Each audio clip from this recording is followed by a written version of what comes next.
Hello everyone and welcome back to the Retro Recall. I hope you're doing awesome.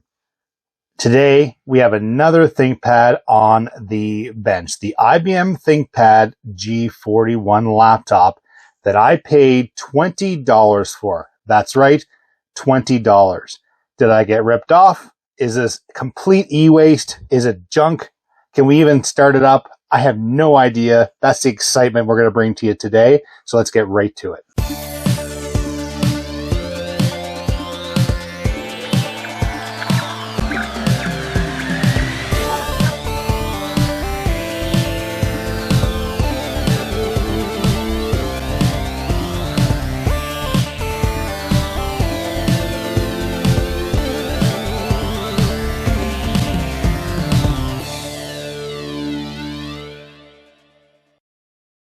Okay, and as I mentioned, we have the $20 IBM ThinkPad G41 laptop from 2004, released around October, I believe it was.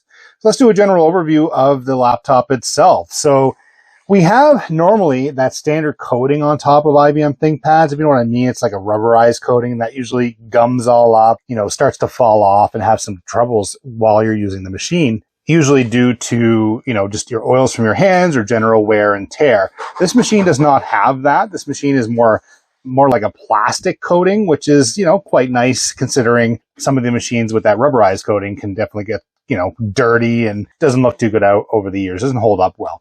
So on the front of the machine, we have just our typical latch, which opens up the screen itself. We'll move on to the right here and more stuff. And you can see how chonky this this laptop is. It is quite heavy. I think it comes in at around 8.8 pounds, roughly 3.66 kilograms. Then we have a DVD, ROM, CD-RW Ultra Bay here. So the Ultra Bay implies that it could be swapped out for other drives as well. And we have our PCM CIA slot here, which is awesome, which takes Type 2 and Type 3. And on the back, we have lots more ports. So we have our proprietary connection from IBM for the power adapter. We have a built-on, what looks like a built-on modem. I believe it's 56K based on the specs I read. We have a 10100 Ethernet port here, 2 USB. I believe they're Type 1. Then we also have a mouse, PS2 mouse port here as well, which is very handy. Parallel port here, VGA output, and then this big honka heatsink. Again, so chonky. This laptop is so thick for what it is. And again, look at the huge hinge on this side. And then, again, the hinge on this side. And, ThinkPads are really notorious for their build quality. And I mean, this is no exception, having the big hinges. And they kept this on the ThinkPad line for many, many, many years, arguably into today. One thing I just noticed is it'd be nice if they actually had covers on these ports, like either fold down covers or covers you could put in. But again, by the looks of things, there's some ventilation stuff going on here as well. So I guess they're handy there. And then we have the Kensington lock on that side. Okay, flipping it around, continuing on. Just when you think you have enough heatsink, we have more heatsink. 2 more USB here. Not exactly sure what this would be for. I don't know if it's more additional ventilation or not, but by the looks of things, it is. Then here we have our audio ports, and you can see that we're missing a plate here. And I can see that it's a hard drive port there as well, which is IDE. And yeah, so we're missing a hard drive. So that's number one issue we have to resolve. And let's flip it around the bottom and we can take a look more here. So, and again, $20 IBM ThinkPads, 9 times out of 10, they can be resurrected because the machines themselves are just so robust and work so well over the years that you can definitely work to restore them and get them operational again. Okay, going over the back here, I do notice that, has rubberized feet that are missing here, and here. Not a big deal. We can actually cut some rubber out or what have you to replace that. We have a very decent fan array here. So again, blowing air through the 2 sides of what looks like the big heatsink that wraps around this corner of the machine. Then we have some regulatory information here. Battery still intact by the looks of things, probably dead. And we also have, looks like, 2 memory slots here for RAM. And it looks like to be just regular DDR. And DDR and DDR2 are just so close to each other when it comes to the actual form factor. I believe it's off by a pin or 2. When you try to put it in, you just can't because the little tab won't allow you to do that. It's really neat to have this regardless. I mean, I'm a little disappointed that it's not coming with the machine, but I believe I have some memory I can pop in there. So issue number 2, we have a hard drive and RAM now missing. So it looks like this is the wireless card that is here. So we have the wireless adapter that allows the system to have the Wi-Fi enabled. And then we have this little CR1220 battery. I think it's just so cute. We have this little battery that's sitting in there, no doubt probably dead. You know, I don't know the date code on it. It says 54 on it, but I'm not exactly sure what it is. Yeah, again, it would be just nice to have that replaced if we decide to restore the system. But, you know, it is missing the plate on the back again. So we have kind of 2 plates missing here, one here, one here. And it is unfortunate. And, you know, if I get a donor machine or what have you, definitely nice to be able to replace these. Or if you see them online, let me know. Drop a comment down below and let me know, and I'm happy to grab them if we can get this machine going. So it does have what's called, or what seems to be Windows XP Professional. Someone asked why I blank out the key here, because, you know, it is so widely online. Well, you can still activate this. You can pick up the phone and activate the license. So as long as I can do that, I'll continue to block those out. Okay. So that's the machine there itself. And I mean, it's a decent size laptop and it is quite hefty. And I believe this kind of fell into the desktop replacement era where, you know, it was such a heavy race to replace desktops with notebook PCs to be able to be portable. Go on the airplane, go on the train, go in the car and travel, and really aimed at the business market and trying to do their best to, you know, take that desktop from the typical office and add into mobile computing. And I think they did a pretty decent job with this machine. Now, let's take a look inside the machine when we open the cover up here. So we have that little latch here, as I talked about earlier. And there we are in true ThinkPad fashion. I just absolutely love, and I'll say it over and over again, I absolutely love the ThinkPad line just because the looks of them, how they held up over the years. I mean, open up a brand new ThinkPad today, same sort of styling. And I think it's just absolutely wonderful. So we have I believe this is a 15-inch screen that's in this. So I'm not exactly sure what the resolution of the screen is. It is a 15-inch screen. They had different types of screens that they had used, different panels they had used. So I'm not exactly sure, but I believe this is the 15-inch version. Then we have what looks like a speaker here. That's what I believe it is. And then we have all of our different indicators here. So we have our Wi-Fi, our caps lock, scroll lock, hard drive activity, power, battery charging, and sleep. And then we have our G41 marked there. Let's take a look at the keyboard. And again, nice thing about IBMs is that when you see a keyboard, they're all the same. And I love it. So we have our Access IBM button here, and, you know, very standard on ThinkPads, you know, whether it's this button or they have a hotkey button to be able to access their software suite for restoration and other different utilities. And we have the standard, typical, awesome, may I add, ThinkPad keyboard. Just something about these keyboards that make you just want to keep on typing. It just feels natural, feels comfortable. The tactile feel, the actual resistance when you're pushing the keys down, it just is a perfect recipe for these laptops. It's just a pleasure to use. And then we have the classic ThinkPad kind of thimble here in the middle of the keyboard. And then we also have our mouse on left and right mouse button. Now this is missing the touchpad itself, but this model didn't come with it. And then over here we have a Pentium 4 sticker with hyperthreading. No doubt that's what's in here for a processor. I believe that these also came with the Celeron D processors as well at the time.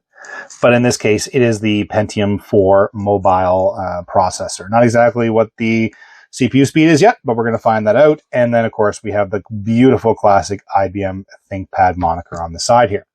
Okay, now, before we do anything, I'm going to get some stuff put in the machine because I do, like I said, I want to see if this is going to work. So I do have a couple of sticks of memory here. I believe they're both 256 megabytes of DDR. So I'm going to pop these in here. Pretty straightforward. I have much more luck with laptop RAM than I do with desktop RAM, so I'm not using any sort of contact cleaner today on that. And they literally go on in just like that, and yeah, that's it. So nice and easy there. Okay, the next thing we're going to do is pop the hard disk in, and I do want to say thank you to Aaron, a longtime supporter of the channel. He did help out. I didn't have any IDE drives, and he said, hey, I have a few.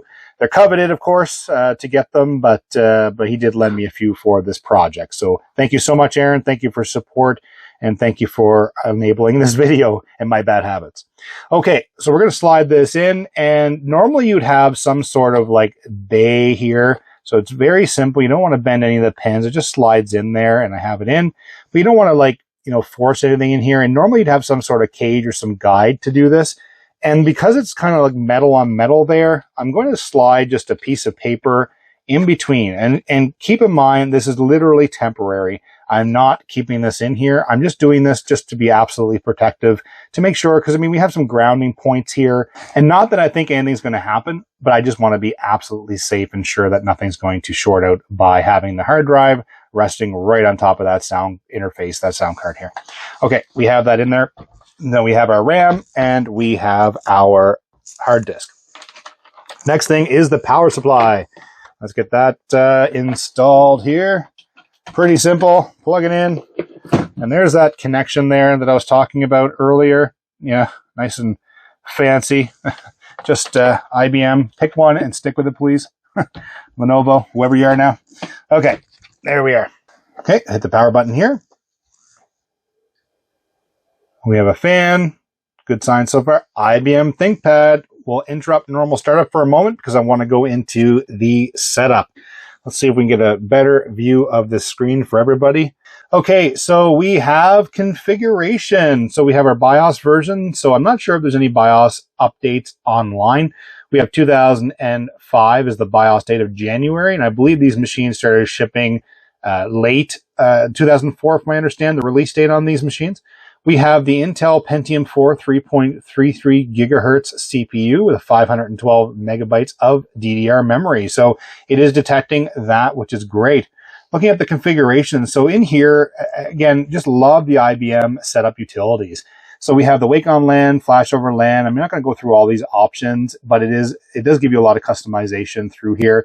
Debug port, if you want to enable it, and parallel port, same idea, gives you your resources. PCI, same thing, gives you all your different resources and in the BIOS for your machine if you want to do any expansion. We have USB is enabled. We have our keyboard and mouse automatically detect, our track points automatic, our function lock, things like that. Nothing too fancy here. Under display, we're showing boot display devices analog VGA, which is fine. In our power, typical power operation, I'm not going to go through all this. I usually don't do a lot of changes in these sort of things, as you know. We have alarm and we have memory. So extended memory test is disabled. Okay, we're going to exit out of that. And under startup, I'm just going to take a look here to see what we have. So we have boot mode is quick option. So let's go up to boot for a moment. So it goes floppy drive, which is not on the system. Legacy floppy, same thing.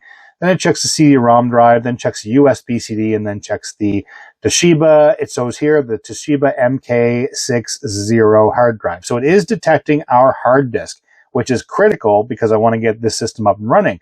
So everybody, take a minute to breathe this in. We have a functional laptop. For $20, this laptop, because I had an extra hard drive, thank you, Aaron, again, and 2 sticks of memory, that's all it took, and now we have a functioning machine to this stage. So I think that's absolutely fantastic.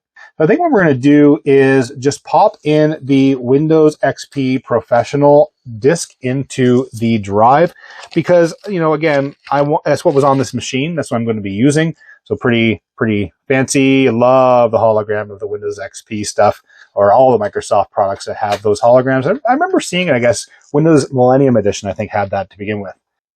It's restarting. It's accessing the drive, I believe. And here we are, press any key to boot from CD. So this is usually where it hangs up, where Windows does a scan of the hardware inside the system, just to be absolutely sure that it's going to be compatible and everything's going to work for us. So it's doing that right now. So I won't bore you with the Windows XP setup because, as you know, we've done this many times on the channel. So I'm going to go right through a jump cut and get this all installed and get to a base where we can start to look at the drivers. Here we go.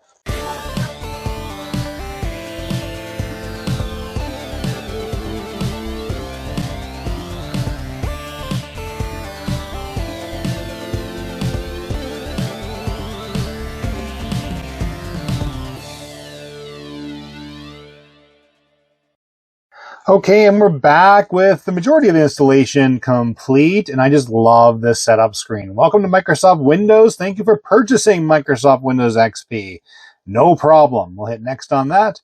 And yes, let's turn up automatic updates, because heck, we all know that XP is still updating, right? No, we know it's not. Click on next, and we'll continue on here. And I mean, overall, the system is pretty snappy for what it is, being a Pentium 4 with 512 megabytes of RAM. The retro recall. Hit next on that. And you're welcome. So far, I'm not hearing any sound, so no doubt the drivers are not as part of the Windows XP driver files for the system. I mean, that's to be expected when you install an era-specific operating system on the hardware. Not all systems will be compatible with the drivers of Windows, so of course we have to install them after the fact, but we'll be able to see here in a moment which ones we need to install. Ah, bliss, the famous desktop. Okay, we have the desktop in front of us. The first thing I'm going to do is just jump into Device Manager because I want to see what drivers have been installed. Before I do that, we can definitely see what we have. So we have Windows XP Professional version 2002 Service Pack 3, registered retro recall, mobile Intel Pentium 4 running at 3.3 gigahertz as well as 512 megs of RAM. We knew that from the BIOS itself, but it's great to go in and confirm. Device Manager, let's jump in here. Oh my goodness, a world of hurt. Okay, let's get all these drivers installed right now, and we'll be right back. And we're back, and I had some surprises when installing the drivers. Surprise number one, they all worked. Every one of the drivers I had downloaded from the IBM site for this system just worked. Another awesome thing is look at the display panel. Look at the resolution on this screen. There was another surprise I came across when I was installing the drivers. So we'll hit Properties here, go under the Settings, and you'll see that it's running at 1400 by 1050. That's absolutely amazing. I expected this to be a run-of-the-mill panel, but the fact that it's the top tier for what was available at that time is just exciting. I am going to shrink it down though, and everyone can see the screen much better, but you can see that it's an NVIDIA GeForce FX Go 5200 dedicated graphics card that's in this computer. Lovely. Just having dedicated graphics on this system just opened up options for this system, and I think that's absolutely crazy awesome. Okay. So we have that now. Can you tell I'm excited? Okay. We're just going to jump into my computer under Properties and under Hardware Device Manager, and we'll see what we've been able to install on the system here. So under the Device Manager, we have our batteries, which is fine. Computer disk drives, pretty standard. That's our 60 gigabyte drive. Display adapters, we have our NVIDIA GeForce FX Go 5200. Is it an awesome card? Is it an amazing card? Not sure. But it is dedicated graphics on the mobile workstation. Awesome. Love it. DVD CD-ROM drives, that's our DVD CDRW combo. Pretty standard. We have our controllers. We have our keyboard. If you notice, I did install a mouse, an IBM branded mouse, because it was too... as much as I love the IBM keyboard and track point, I need a mouse. So under modems, we have our ThinkPad integrated 56K modem. Monitors, that's our default stuff that we have set up here. Our network adapter. So here's another surprise I found. I knew about the wireless LAN, so it has 11BG wireless LAN. So nothing super fast, but appropriate for the era. Is our gigabit Ethernet. I did not know it had gigabit. I thought it was a 10100. So again, another surprise. Drivers went well. We have an awesome video card, better panel, which is just awesome for the resolution, but also gigabit Ethernet. We have our PCM-CIA drivers installed, which is awesome. And then we have our CPU here, which is our Pentium 4 3.3. For sound, I mean, we have our typical SoundMax integrated digital audio. Nothing wrong with that. Just pretty standard what OEMs had used back then. And of course, I installed all the system drivers immediately. I think this is absolutely great. I think this is going to work quite well.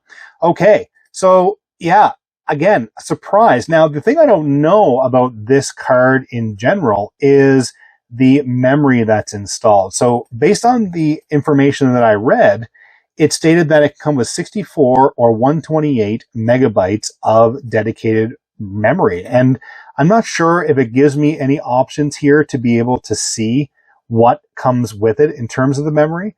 Okay, we'll hit OK on that. And yeah, I'm just trying to see if we can determine if there's anything here to indicate the memory. Okay, here we go. So, awesome. It's right here. So you can see that it's AGP 4X 128 megs of RAM installed on this card. So it is the top video card that was available for this line at the time. And it installed the dedicated NVIDIA software. Perfect. Love it. This just opened up, like I said, options for this system. Okay, so we have that all set up now. We know that it's a 128 megabyte card, which is an absolute surprise. Okay, we're going to hit OK on that. And now, let's test out some games on this. Let's see what the system can do. I mean, we know it's performance PC. We do have the ability to run business applications, of course. And let's see if we can have a little fun as well. Here we go.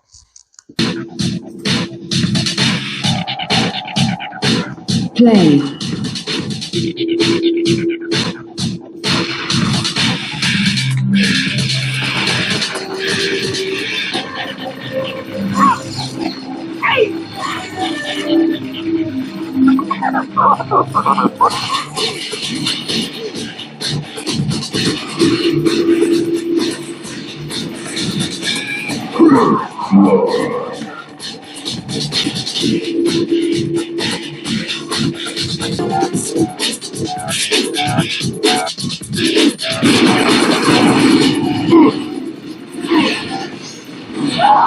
Hold still and I'll make it quick.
And there we are. We have the ThinkPad G41 in front of us. Was it worth the $20? My verdict is yes. Thinking that this system was absolutely thrown to the garbage and now is sitting here on the bench completely operational. Awesome surprises with the dedicated graphics as well as the gigabit Ethernet card.